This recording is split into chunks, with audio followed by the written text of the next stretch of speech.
আমার একটু মোবাইলে ডিস্টার্বের কারণে অনেকে বের হয়ে গিয়েছে, অনেকে জয়েন হয়েছিল, তারা সব ক্লাস করতে পারলো না। এটাই আমি দুঃখিত, আর কি বলবো।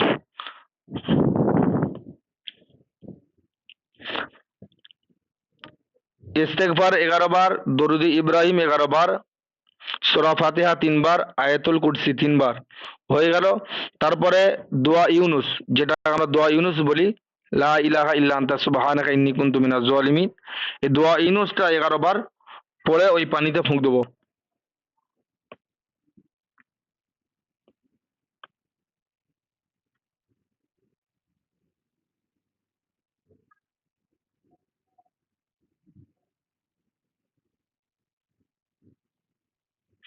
লেখা হয়েছে?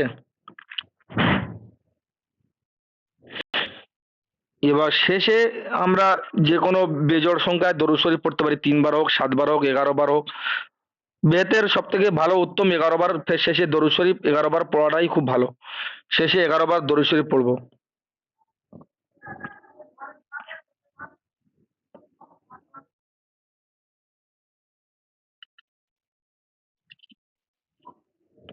আমি 3 বার, প্রতিবার ফুঁ দিলে খুব ভালো হয়। যে 3 বার একসাথে পড়ে নিয়ে ফুঁ দিলে অসুবিধা নেই। যে প্রত্যেকবারে ফুঁ দিলে অসুবিধা নেই। আপনার যখন গয়রুল মাগদুব আলিম ওয়ালা দোয়ালিন হয়ে যাচ্ছে, একবার ফুঁ মেরে দিলে অসুবিধা নেই, যাতে রেজাল্টটা ভালো আসে।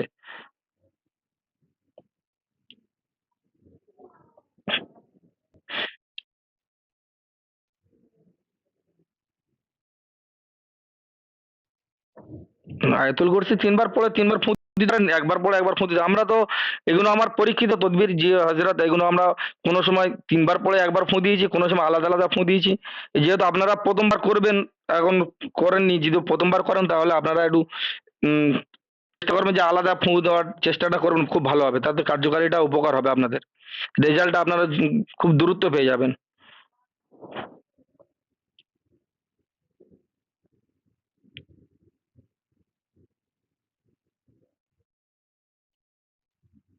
জি,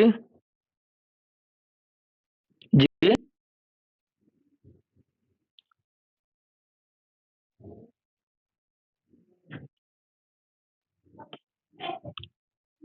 না, 2টো গ্লাস, আমি বলছি, লাস্টে বলছি, 2টো গ্লাসে আপনারা পানি নিচ্ছেন, একটা গ্লাসে আপনারা দম করবেন, একটাতে দম করবেন না, ওটা সাইডে থাকবে। ওটাকে আপনি রুগীকে টেস্ট করাবেন পরে, ওটা আমি বলে দিচ্ছি আপনাদেরকে। এবার হয়ে গেল, আপনি শেষে 11 বার, শেষে 11 বার দরুদ শরীফ পড়তে পারেন, বা 7 বার, 5 বার, যে কোনো বেজোড় সংখ্যা সব থেকে উত্তম 11 বার পড়াটা ভালো। তারপরে আপনি নিয়ত করবেন, নিয়তটা এরকম করবেন: ইয়া আল্লাহ, ইয়া রহমান, ইয়া রহিম, ইয়া খালিক, ইয়া মালিক। বুঝতে পেরেছেন হজরত? ইয়া আল্লাহ, ইয়া রহমান, ইয়া রহিম, ইয়া খালিক, ইয়া মালিক, ইয়া আল্লাহ। এই রোগীর নাম নিয়ে বলবেন, যে ধরেন আব্দুল্লাহ, বুঝলেন? যে আল্লাহ, এই আব্দুল্লাহর শরীরে যদি কোনো জিন জাদুর সমস্যা থেকে থাকে, যদি কোনো জিনের সমস্যা থেকে থাকে, তাহলে পানিটা কষ কষ বা টক টক করে দাও।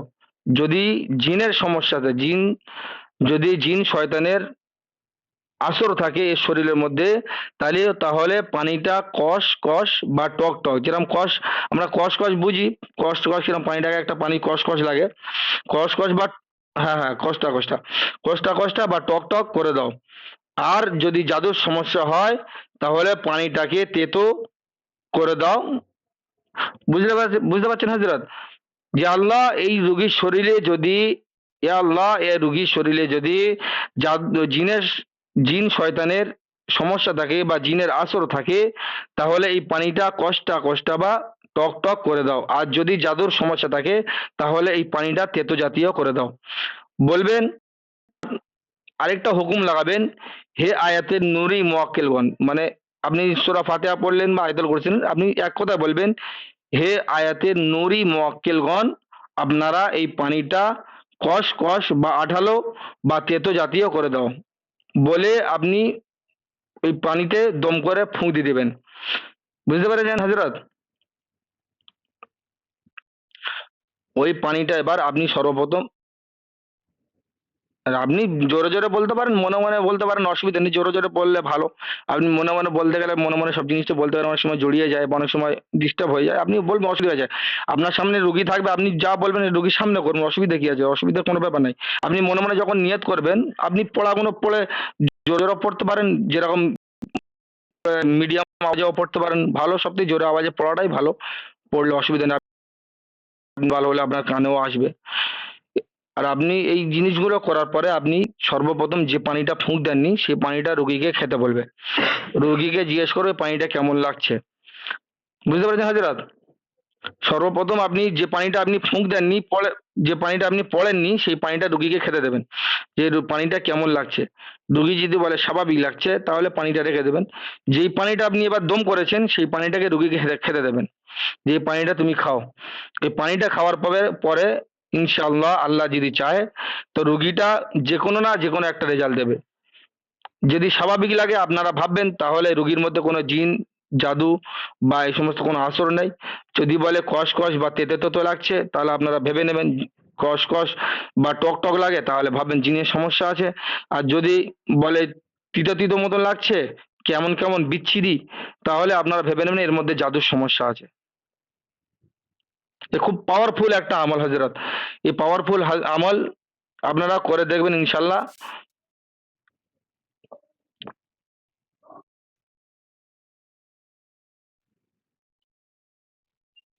রোগেতে হলে পানি স্বাভাবিক থাকবে হজরত, রোগেতে যদি হয় আপনি পানি